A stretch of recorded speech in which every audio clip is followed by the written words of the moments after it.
நீரை வந்து நம்ம இது வரைக்கும் உற்பத்தி பண்ண முடியுங்கிறத வந்து நம்ம நம்புறதே இல்லை. இப்போ நெருப்பை உற்பத்தி பண்ண முடியும்னா நம்புவீங்க தானே? 2 கல்லை எடுத்து தட்டினா நெருப்பு வந்துடும், அப்படி தானே? நீருங்கிறது உண்மையில் என்னன்னு கேட்டிங்கன்னா ஹைட்ரஜனும் ஆக்சிஜனும் ஒன்று சேர்ந்த ஒரு கலவை, ரைட்டு தானே? 2 பங்கு ஹைட்ரஜனும் 1 பங்கு ஆக்சிஜனும் சேர்ந்த ஒரு கலவை தான் நீர். உண்மையில் ஒரு லேபில் நீங்கள் நினச்சிங்கன்னா 2 பங்கு ஹைட்ரஜன் மூலக்கூறையும் 1 பங்கு ஆக்சிஜனையும் ஒன்றா கலந்தீங்கன்னா நீர் உருவாயிடும். நெருப்பை நீங்கள் உற்பத்தி பண்ணுறதில்ல. நெருப்புங்கிறது கல்லில் ஆல்ரெடி இருக்குது, சரிதானே?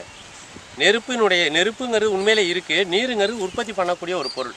பூமியில் நீருங்கிறது எப்படின்னு கேட்டிங்கன்னா, பூமியில் நீரை நீங்கள் உற்பத்தி பண்ணீங்களா இது வரைக்கும்? இல்லையா? இல்லை. பூமியில் தண்ணி ஆனால் இருக்குது. பூமியில் தண்ணியை யார் உற்பத்தி பண்ணுறான்னா, பூமி தனக்கு வேண்டிய தண்ணீரை உயிரை நீங்கள் உற்பத்தி பண்ணீங்களா? இல்லை. பூமியில் உள்ள உயிர்கள்லாம் தானாக தான் உருவாச்சு, அப்படி தானே? நீங்களும் அப்படி தான் தானாக தான் உருவாயிருக்கீங்க. நம்ம உறவில் அப்பா அம்மா உறவில் சந்தோஷமாக வந்திருந்தாலும் ஆனால் நம்ம தானாகவே இயற்கையாக உருவாயிருக்கோங்கிறது தான் உண்மை. அந்த மாதிரி பூமியில் உள்ள உயிர்களுக்காக பூமி வந்து தனக்குத்தானே நீர் உள்வாங்குகிற ஒரு அமைப்பாக நம்முடைய முன்னோர்களாலேயோ அல்லது இயற்கையாலேயோ அல்லது கடவுள்னு சொல்கிறோமே அதனாலேயோ எதனாலேயோ பூமி இயற்கையாகவே நீர் உள்வாங்குகின்ற ஒரு கோளாக பிரபஞ்சத்திலே இருக்குது. இது உங்களுக்கு தெரிஞ்ச விஷயம், அப்படி தானே? பூமியில் எந்த கோள்லையும், பிரபஞ்சத்தில் எந்த கோள்லையுமே இல்லாத ஒரு ஆச்சரியம் பூமி கோளுக்கு மட்டும் இருக்குன்னு சொன்னால் அது பூமிக்கோள் நீரை உள்வாங்குகிற ஒரு அமைப்பாக இயற்கையிலிருந்து உண்டு பண்ணி கொள்கின்ற ஒரு அமைப்பாக இருக்குது. இது எப்போ சாத்தியம்னு கேட்டிங்கன்னா, பூமிக்கு எப்போங்க மழைக்காலம்? மழைக்காலங்கிறது பூமிக்கு நம்மளை பொறுத்தல்ல வந்து ஐப்பசி கார்த்திகை மழைக்காலம்னு சொல்லுவோம். பூமியில் எங்கெல்லாம் பூமி சுற்றி வரும்போது அந்தந்த நாட்டுக்கும் அங்கங்கேயே மழைக்காலம் வரும், அப்படி தானே? அவங்கவுங்களும் அப்படி தான் காலத்தை சொல்லுவாங்க. இந்த மழைக்காலம் என்று வருகின்ற காலங்களில் தான் பூமி வந்து ஸ்பேஸிலேருந்து தண்ணியை உள்வாங்குது. எங்கேருந்து உள்வாங்குது பூமி? வெளிச்சத்தையும் வெப்பத்தையும் சூரியன்லேருந்து உள்வாங்குது பூமி. விண்வெளியிலிருந்து, வெளின்னு சொல்கிறோமே, ஆகாயம்னு சொல்கிறோமே, விண்ணுன்னு சொல்கிறோமே, அதிலிருந்து ஸ்பேஸ்ன்னு சொல்கிறோமே, அதிலிருந்து தான் பூமி வந்து நீரை உள்வாங்குது. இது யார் சொன்னாங்கிறீங்க? முதல்ல அறிவியலை உலகிற்கு எடுத்து சொன்ன வள்ளுவன் தான் சொன்னான். வானின்றி அமையாது ஒழுக்கு, நீரின்றி அமையாது உலகனில் யார் யாருக்கும் வானின்றி அமையாது ஒழுக்கு, விண் இன்றி பொய்ப்பின் விரிநீர் வியன் உலகம். இந்த பூமி நீரை கொண்டு தான் விரிவடையுது அப்படின்னு சொன்னான் அவன் தான். அந்த ஸ்பேஸில் இருந்தால், வானத்திலிருந்தே எல்லா கோள்களுக்கும் வேண்டிய எல்லாமே ஸ்பேஸில் இருந்து தான் எல்லாத்துக்குமே கிடைக்குது அப்படின்னு எடுத்து சொன்ன ஒரு மாபெரும் அறிவியல் அறிஞன் திருவள்ளுவன் தான். பூமி வந்து கோடைக்காலங்கிறது நீர் ஆவியாக போகிற காலம், மழைக்காலங்கிறது பூமி குளிர்ந்து நீரை உள்வாங்குகிற காலம். பூமி வந்து நீள்வட்ட பாதையில் சூரியனை சுற்றி வருதுங்கிறது எல்லாருக்கும் தெரியும். இந்த நீள்வட்ட பாதையில் சூரியன் நோக்கி போகும்போது கோடைக்காலம்னு சொல்கிறோம். அப்போ பூமியில் இருக்கிற நீரெலாம் ஆவியாகும். குளிர்காலம்னு சொல்கிறது பூமி வந்து சூரியன்கிட்டேருந்து விலைக்கு வெளியில் வர்ற காலம். அந்த நேரத்தில் தான் ஸ்பேஸிலேருந்து தண்ணியை பூமி உள்வாங்கிற காலம். இந்த காலங்களில் இப்போ நம்ம நெல்லை உற்பத்தி பண்ணுறோன்னு சொல்கிறோம், நெல்லை விதைக்கிறோன்னு சொல்கிறோம். நெல்லை விதைச்சி நிறைய நெல்லை உற்பத்தி பண்ணிட்டீங்கன்னு சொல்கிறீங்க, அப்படி தானே? கொஞ்சம் நெல்லை போட்டால் நெல் நிறையா விளையுது தானே? ஒரு தென்னநாத்தை போட்டால் நிறையா தேங்காய் உற்பத்தி ஆகுது. நீங்கள் என்ன சொல்லுவீங்க? நான் தான் தேங்காய் உற்பத்தி பண்ணிட்டேன்னு சொல்லுவீங்க, அப்படி தானே? நீங்கள் தானே உற்பத்தி பண்ணியிருக்கீங்க, நீங்கள் தான் நெல்லை நிறையா உற்பத்தி பண்ணியிருக்கேன்னு சொல்லுவீங்க. அந்த மாதிரி நீரை விதைத்து நீரை அறுவடை செய்தவர்கள் தமிழர்கள். இதனால தான் நீரை உற்பத்தி செய்த அறிவு தமிழறிவுன்னு சொன்னேன். உண்மையில் விண்ணில் இருந்து தான் எல்லாமே உற்பத்தி ஆகுது. அந்த பூமி எப்பெல்லாம் நீரை உள்வாங்குதோ ஸ்பேஸிலேருந்து, அப்போ மிக அதிகமாக நீரை உள்வாங்கி அது சூரியனால் ஆவியாக போக முடியாமல் அதை மறைச்சி பூமியில் பரப்பி வச்சான் தமிழன். இதனால தான் பூமி நீரில் தங்குச்சு பூமியில். புரிஞ்சுதா உங்களுக்கு? காயிற நல்லா முண்டு ஊற்றி அவங்க வந்து காய வச்சதே இல்லை தண்ணியை. நல்லா புரிஞ்சுக்குவாங்க இந்த இடத்த. காயிற நாளில் அப்போ ஒரு 50-60 வருஷத்துக்கு முன்னெல்லாம் போர் இருந்ததா? இல்லை.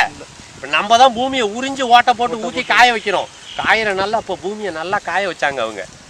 பருவ காலங்களோடு ஒத்து போனாங்க. காயிற நாளில் மிக அதிகமாக காய வச்சாங்க. அப்போ என்னாச்சு? பூமி உள்வாங்கிய நீர் பூமியில் 2 கலந்து மண்ணும் தண்ணீரும் ஒன்றா இருந்தது. பூமியின் உள்ளேருந்து வர்ற வெப்பத்தாலையும் சூரியனோட வெப்பத்தாலையும் கொஞ்சம் கொஞ்சமாக அது ஆவியாக போச்சு.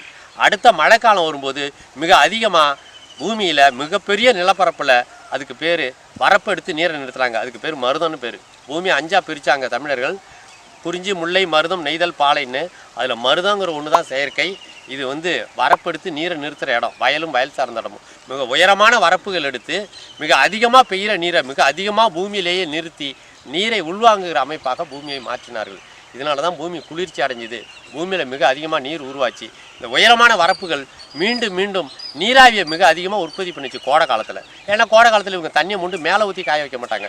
பூமியினுடைய புழுக்கத்தினாலையும் சூரியனுடைய வெப்பத்தினாலையும் ஒரு காற்று தடுப்பு மாதிரி இருந்து ஒரு ஊதுகுழல் மாதிரி, என்ன ஒரு ப்ரெஷர் குக்கர் மாதிரி இந்த வரப்பு உயரமாக நின்று இந்த நீராவியை மிக உயர்ந்த இடத்துக்கு உயர்த்திட்டு போச்சு. அப்போ மிக அதிகமான அளவில் நீராவி மேலே போச்சு.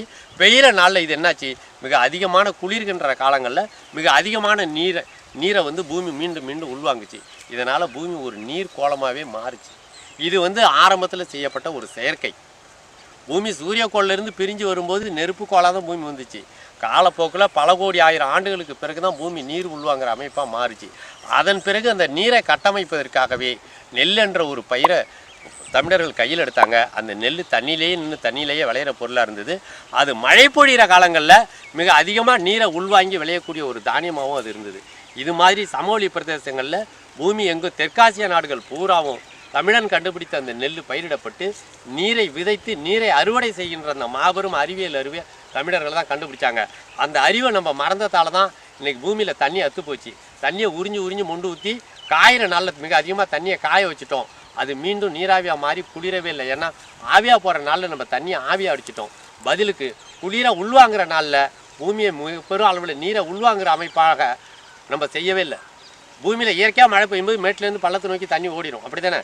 ஆனால் அங்கங்கே பெய்கிற தண்ணி அங்கங்கே தேய்ச்சி நிறுத்தினா தானே பூமி நீரை உள்வாங்கும். அந்த மாதிரி ஆரம்பத்தில் நம்ம முன்னோர்கள் செஞ்சு வச்ச அந்த வரப்பு உயரங்கிற அறிவை நம்ம மறந்துட்டோம். அதனால் மிக பெரும் அளவில் நீராவி போக்கு நடைபெறல, மேகங்கள் உருவாகலை, நீர் மண்டலமே உருவாகலை, பூமி வெப்பக்கோளாக உருமாறுச்சு. பூமியுடைய வெப்பத்தை தணிக்கிறதுக்கு ஒரே மூலப்பொருளாக இருக்கிற நீர் வந்து பூமியிலேருந்து கொஞ்சம் கொஞ்சமாக மறைஞ்சிக்கிட்டே போகுது. இதில் மீண்டும் நீரை உருவாக்குறதுக்கு இயற்கை சார்ந்து நின்று எப்படி நெல்லை விதைச்சி நெல்லை உற்பத்தி பண்ணுறோமோ, தேங்காயை போட்டு மிக அதிகமான தேங்காய்களை உற்பத்தி பண்ணுறோமோ, ஒரு மாம்பழத்தை போட்டு அதிகமான மாங்கொட்டையை போட்டு மிக அதிகமான ஆயிரக்கணக்கான மாங்காய்களை உற்பத்தி பண்ணுறோமோ, அது மாதிரி நீரையும் நம்மளால் உற்பத்தி பண்ண முடியும். அதுதான் தமிழ் அறிவு. சரியா? நன்றி, வணக்கம்.